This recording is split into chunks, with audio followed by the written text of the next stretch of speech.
the well has finally run dry because Fox has recently removed the sequel to this film from their release schedule. Now, by the time you're watching this, I'm probably going to be working on the next one. I'm going to Sydney, Australia. Rest assured, I'm going to have a lot of material by the time I get back. By the time I get back. By the time I get back. By the time I get back.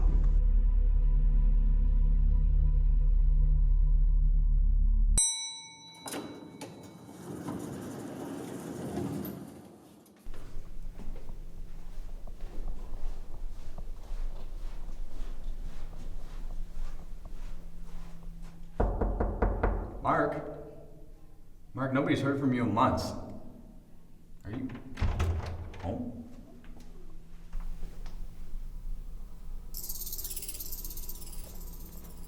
Mark? Matt? Is that you?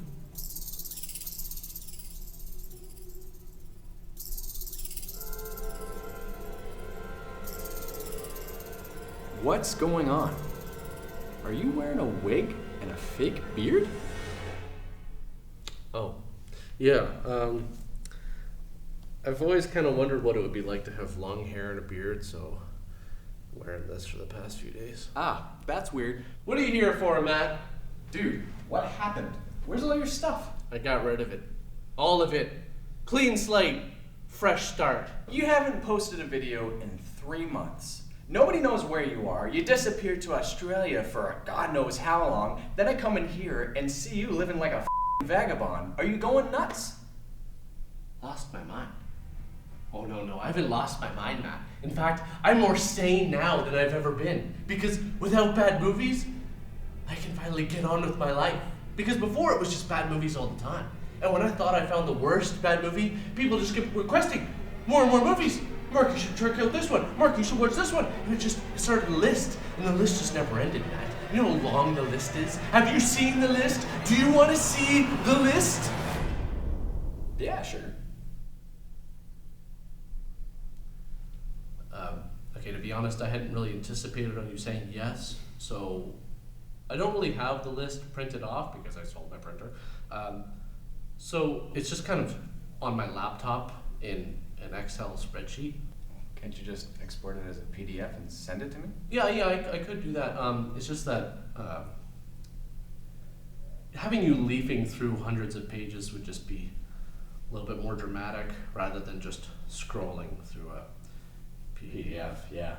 Well, doesn't matter though. I'm done. I'm hanging it up, Matt. But you can't quit. Well, you gotta keep doing the show, man. It's one of the few things you're good at. Let's face it, you're not good at much, but I mean, high school, it took you how many years to complete? You're never gonna become a professional athlete, let's face it. I mean, guitar, you're probably one of the worst musicians I've ever heard in my life. And your comedy can use a little bit of work. Okay, I get it. But this is what you do. This is your thing. You spend all your time watching bad movies. All of it. And then you write jokes about it. That was probably one of the worst motivational speeches I've ever heard. See? That's it. The constant negativity. That's what people find so funny. I don't know, Matt. I'll buy you a pizza if you start watching bad movies again. I gotta go out there and start watching bad movies again. You're right. So does this mean you're gonna start watching the movies with me and doing the reviews like old times? Nah, I got shit to do. I'll see you later.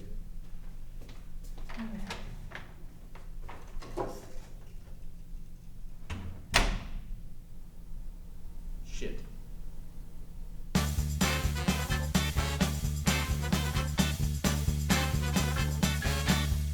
So first of all, I'd like to say to all my fans from Sydney, Australia, you have a beautiful city, and I wish I could have stayed longer. Unfortunately, while I was there, 3 days into my vacation, I got this weird sinus infection that turned into an ear infection, so I lost a lot of my time there, which kind of sucked because I'm used to snow. So it has been a very long time since I've done a review, and it feels great to be back. I got a new studio that I built here. Not that you could tell. I mean, you can't see this, and the background's all keyed anyways, so can we at least try something new, different, that they can see? Like a new background or something? Anything? Well, that's just the worst thing I've ever seen in my life. Now, I've been meaning to review Neil Breen's films for a long time, but I just never actually sat down and watched them. Now that I have... Now, if you're not familiar with Neil Breen, he is an architect and former real estate agent from Las Vegas who finances his own films. And I have to say, I actually really appreciate filmmakers like Neil. And the reason is because he's going out there and making the films he wants to make. Sure, he's not exactly what I would call a talented filmmaker, but it's the determination and conviction that I really respect. So I'm going to review 2 of his movies back to back. Also, there's this interview on YouTube, I'll post the link in the description, where Neil talks about how on all of his film sets, he does all the craft services, he pays everybody, he just wants everything to be really, really professional, and I really respect that. Now, all that being said, in terms of the actual movies, I don't even really know how to describe them. In fact, most of the time, I really don't even know what's going on. Neil's films tend to contain many of the bad movie elements: bad acting, questionable directing, terrible writing, not so special effects, awkward romance, horrible editing, and cringeworthy nudity. For example, I'm going to show you a scene from Neil's first movie, Double Down, a movie that is composed of half stock footage and half original footage. I bet you'll never guess which is which. So the scene starts with stock footage of the pool at what I guess is some sort of resort, and then it cuts to a close-up shot of what we can only assume is the same pool, and why is he naked? Isn't this the same pool? Aren't there other people around trying to enjoy the water? Is this a family resort? Are there kids nearby? So then someone who is obviously trying to kill him instead shoots his fiancée in the back, and doesn't this just seem like kind of an odd reaction? I mean, he grabs her, then reacts like he's been shot, then it just cuts to her floating. And there's all this blood on a flower for some reason, and then what the hell is this? Why is he floating next to her with his arm around her? And then it's just her again, and for some reason, the blood is all over his face. But overall, the reason I'm talking about this scene is because why do they have to be naked here? What is the point of it? It doesn't make the scene any more emotional. In fact, I would say it makes the scene more comical. So the movie I'll be reviewing today is the film he made right after that one, and it's called I Am Here. Now, I left that pause in there because the title leaves that pause in there. Just trying to do it justice. The movie starts with a trip through space, and then we see 2 planets. One suddenly explodes, I think, and then some kind of space ball falls to Earth. During this scene, you'll get your first warning flag that this is going to be a bad movie, and that's because of the really long, boring shots. Then we see a shadow of someone on a cross, even though it's obviously not a cross because there are 2 parts to a cross. One part that goes horizontal and one part that goes vertical. So this is really just someone holding a plank of wood on their shoulders. So this person steps down from something. I would think it would be the cross, but again, there's nothing going on back here. Now, as the camera pans up, this person appears to have circuit boards attached to their arms and chest. And here we're going on some kind of trip through cyberspace. Don't really know what any of this means or what it has to do with anything that happens in the movie.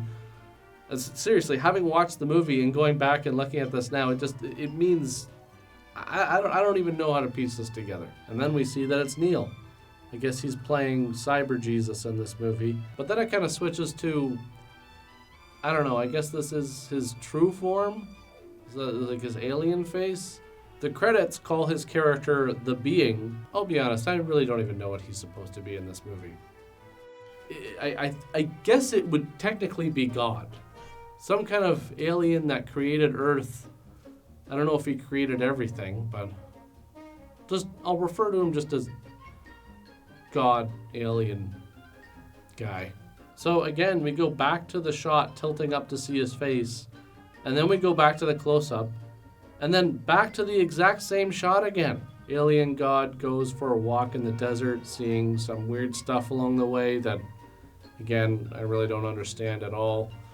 Talks to a skull. Why are the humans failing?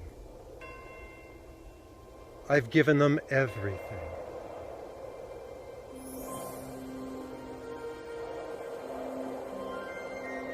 I've given them everything.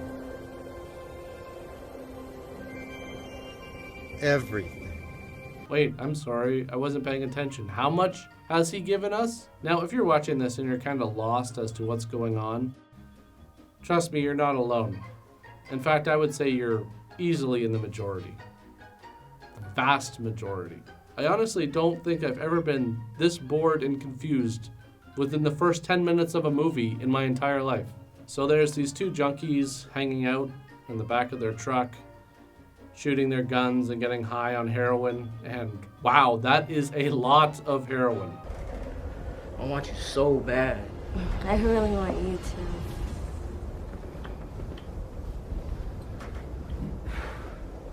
Yeah, I want you so bad. I'm gonna undo one of these buttons and then that's pretty much it, yeah. So the junkies get freaked out when they shoot the alien and he heals his wounds with editing, but he freezes them before they can escape. Now, I know what you're thinking, but don't worry. The weird sex doesn't come until later in the movie. And then we have shots of him driving. Yep, that's it. Just driving to Las Vegas. Maybe looking around a little bit. And, well, okay, you'd think a second or two of this is okay, but this just keeps going and going and going and going. So finally he gets to Las Vegas and oh wait, yeah, there's still more shots of him driving. I gotta tell you, I don't really see what the purpose of this is anymore. I mean, we get it, he's still driving. This isn't new information at this point. We get some shots of buildings in Vegas now, which is fine. You know, you want to establish the location, but then it just cuts to this shot of these girls in a pool. And the weirdest part is the audio from the street is still laid over top.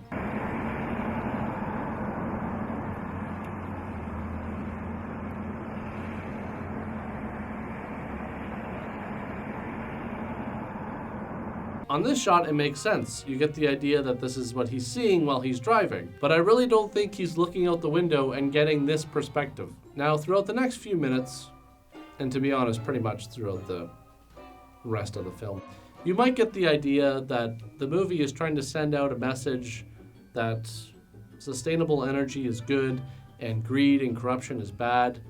But I don't know, you might not be able to tell because it's so subtle. Now that we've paid off our fellow elected representatives in the legislature, that environmental solar panel development bill will fail next week. Not to mention the cash it'll put in our pockets. The country has done without solar and wind power until now. They can wait a few more years. It's more profitable to be without those sustainable energy systems at this time. I'm so sorry, but due to the poor economy, we're going to have to lay you off, along with some other staff members. We all had the best of intentions of improving the nation's sustainable energy systems and environment, but the corruption and greed in big business and government just won't let it happen. And I love this part. Cyber God comes over and gives her a broken flower, then uses magic to mend the flower. But again, he's next to her in this shot, then he's not, then he is again. Now we have what looks like a nice neighborhood, which is suddenly intercut with shots of, well, I guess this is supposed to be blood spilling on the ground. People with guns, it's a really bloody knife. What makes this even more odd is that even though these shots are cut in, the same very serene, calming music is still played over the entire thing.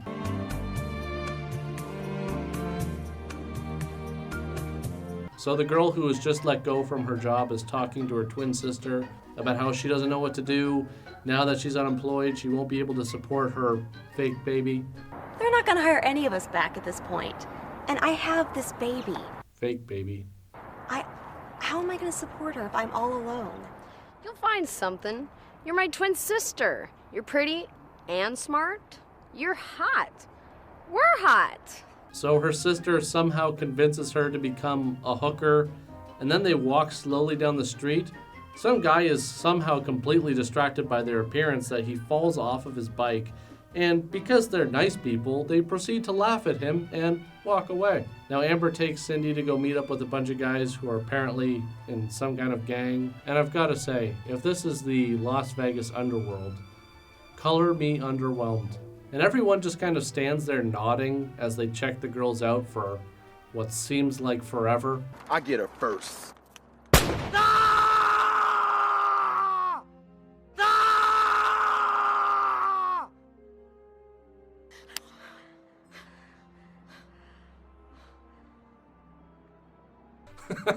Okay, wait, go back, roll it back, hang on a sec. So this guy gets shot exactly in the wrist for some reason, then just stands there holding it for a few seconds.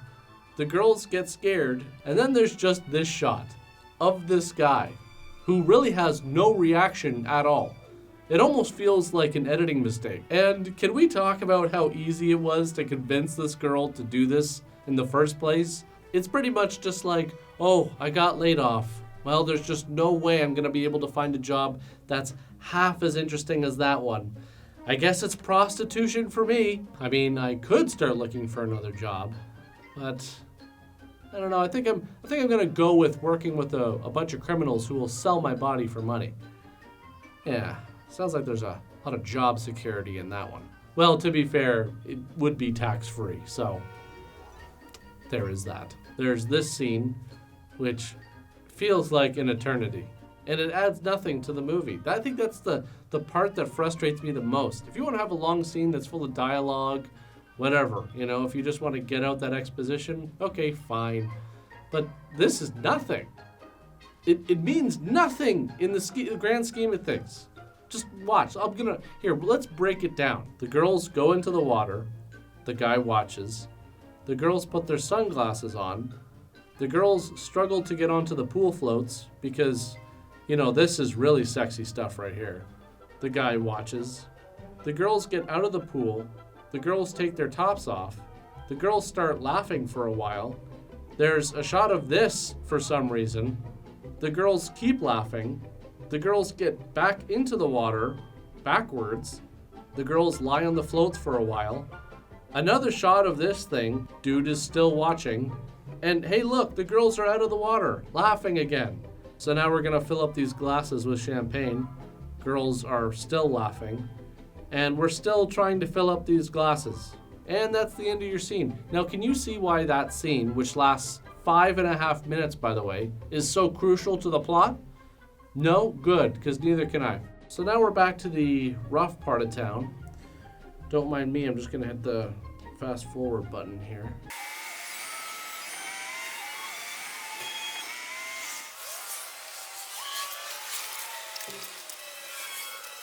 We have this guy who's obviously down on his luck, and I guess it's always been his dream to see the Las Vegas sign close up. So on his way up to the sign, this other guy is walking, sees him, yet somehow still walks right into his wheelchair. And I love this. I love how, I'm pretty sure they only did one take of this, because you can see how he sees and then does this little dodge dance here that just obviously doesn't work out. Anyways, he gets mad and pushes the guy over, so Alien God comes by and makes things better by, I don't know, making the guy's eyes bleed, taking away his vision. I'm not exactly sure. And the guy runs away, maybe to go put on a shirt that's not inside out. So God freezes all the other people, kind of. I mean, it's obvious that they're still kind of moving. They're just pretending to be frozen. He takes the guy to see the sign up close, which is really nice because apparently he has only 1 month to live. I don't feel so good. Cancer chemo is kicking my ass. I always wanted to see this before I died. I only have a month to live. So the guy with cancer is trying to cross the road, and I guess some car almost hits him. Then God pulls up in his pickup truck, and these guys all pull guns on him. Okay, so now they're frozen with blood on their faces. I don't understand. Are they dead now? Did he freeze them? Did he kill them? Are they just stuck there now forever? So now Amber gets laid off from her job working in sustainable energy sources? Wait, she had a job in this too? I thought she was just a prostitute and a drug addict. Now I've lost my job, and I'm not going to be able to find another one. I'm an environmental activist, and it's getting me nowhere. I'll become a full-time hooker or stripper and not tell him the truth. Again, I thought she was already doing that. Oh, wait, full-time hooker. Oh, okay. I guess that whole banging criminals and shooting up dope was just a part-time gig up until now. Once you're high, You won't remember a thing. We'll be okay. I'm scared. I'll become a car thief and not tell her the truth. Yes, I think that's really the key part there. I love how he has his own little revelation too. Like, that's it. I'll just lie. As if you're gonna come home tomorrow like, well, guess who's breaking into cars? Cindy is going for a walk when her baby throws out one of its toys and Cancer Guy gives it back to her. But just in case you forgot, Cancer chemo is kicking my ass. I only have a month to live. so then God shows up and makes him young again. And wait, isn't that one of the criminals from the beginning of the movie? I'm pretty sure this is the same actor. Go with her. Have a full, long, and healthy, happy life. Be a family.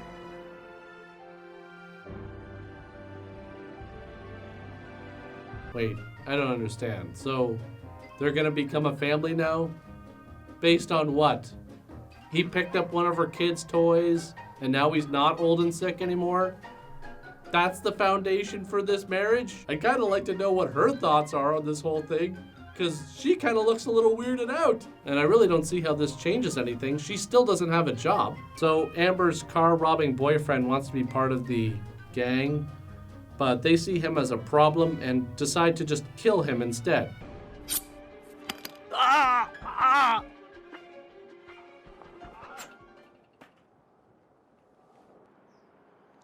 We eliminated our problem.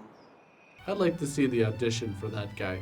I mean, Neil says in that interview I talked about that he hires professional actors and whatnot, but I don't know, I think I'm gonna challenge him on that one. Now for this next part, I'm just gonna play it, and you can just observe the editing mess with your own eyes because it speaks for itself.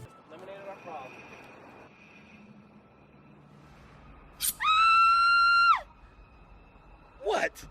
This damn piece of garbage?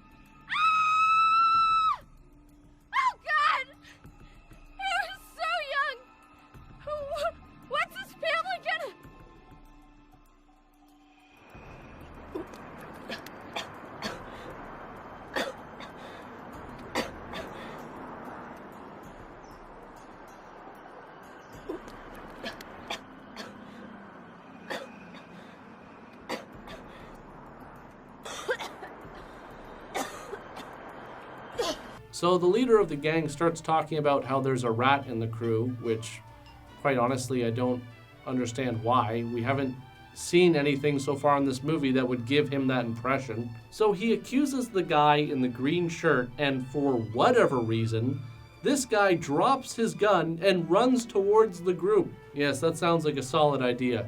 Hey, a group of people want to kill me. Let me drop the only thing I have to defend myself with and move towards them. After a while of beating him while God watches from a distance, they cut his finger off, and it's at this point that God decides to freeze everyone. And also, some of these poses don't make any sense. Why are these guys frozen in a position that would suggest they were taking part in the beating, when during the beating they were talking about how much they didn't approve of it? This wasn't part of our deal.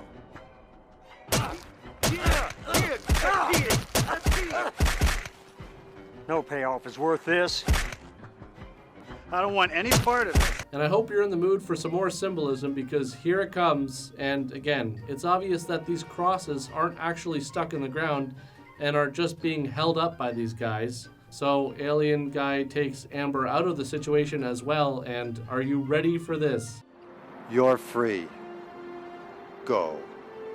Learn to love yourself, other humans, and humanity. I know you from somewhere. Help me. Help me. Save me. You can save yourself. I've made you strong enough to save yourself.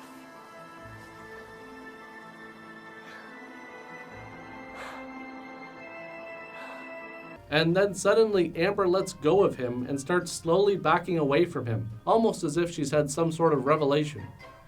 Who knows, maybe she suddenly realized what movie she's in. Suddenly he wakes up in the back of a pickup truck, somehow falls to his knees. And just in case you were confused as to the message this movie was trying to send, Why doesn't the species understand? I've given them so much. Respect yourselves. Love nature. Live in peace. and then Amber shows up out of nowhere. And you're kind of thinking that she's going to be left there watching as he leaves back to his own planet or something, but instead we get this. And this has got to be one of the most awkward things I've ever seen. I'm assuming this is supposed to be a sex scene, I think, but it's really just a very long scene of him just on top staring at her. Staring in his human form, staring in his alien form, and it just keeps going on. And I just don't see the point of it. Why do they have sex? What does that have to do with anything? Oh no, wait, don't stop, please. I want to bang you before you go back to your planet. Well, Amber, you are a prostitute and a drug addict, but I got a good feeling about this one. I think I'm gonna go raw. Now, at the end of the movie, he says he'll give the humans one more chance or else he'll destroy the planet. Well, you might as well just get it over with now, because I don't think anyone learned anything from your trip down here. Well, this was a pretty long review, but then again, I've been gone for months, so just to put any fears to rest, I am currently working on the next 2 reviews. My next review will be on the film Neil did after this one, which is Fateful Findings. And if you think it can't get any weirder than this, then just stay tuned, because trust me, you have no idea.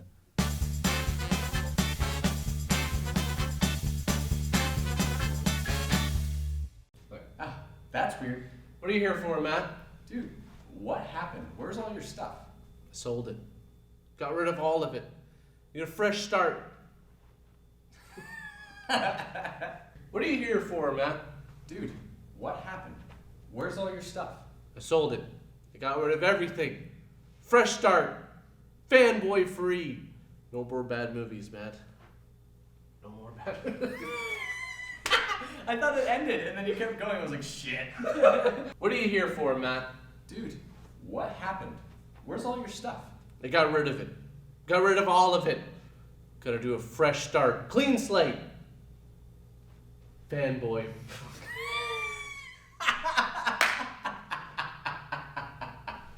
All right. One more time, I f***ing swear to God. Maybe spin around, fanboy. If you can just nail down the straight face, all of our skits would be just... I know, I can't help it. What are you here for, Matt? Dude, what happened? Where's all your stuff? I got rid of it. All of it. Clean slate. Fresh start. Fanboy.